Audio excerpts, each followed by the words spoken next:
এবছর তুই কোথায় রথ দেখতে যাবি রে? তুই আগে বল। আমি তো মহিষাদলের রথ দেখতে যাব। ওখানকার রথ সবথেকে বড় রথটা আমি দেখবো। এই বাবা, সব থেকে বড় রথটা ও দেখে নেবে? তোর যাওয়াটা যে কোনো ভাবেই ক্যান্সেল করাতে হবে। আমি তো আমার নিজের রথ টানবো। আমার বাবা আমাকে একটা রথ কিনে এনে দিয়েছে।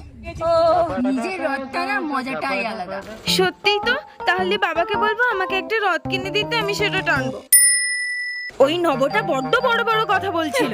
এখন আমিও নিজের রথ টানবো, আর ও বলতেই পারবে না যে ও একা নিজের রথ টেনেছে। এবার দেখার বিষয় কার রথটা বেশি সুন্দর, আমার না ওর। জয় জগন্নাথ। এই কি রে, তোর রথ কোথায়? টানা হয়ে গেছে তোর রথ? আমি তো রথ টানতে যাচ্ছি মহিষাদলে, সব থেকে বড় রথ। হাই, ও সব থেকে বড় রথটা দেখে নেবে। এবার চারিদিকে সবাইকে বলবে ও সব থেকে বড় রথ দেখেছে। কেন যে ওর ঘরে রথ টানার কথা শুনে আমি রথ টানতে গেলাম কে জানে। মা, আমিও মহিষাদলের রথ দেখতে যাবো।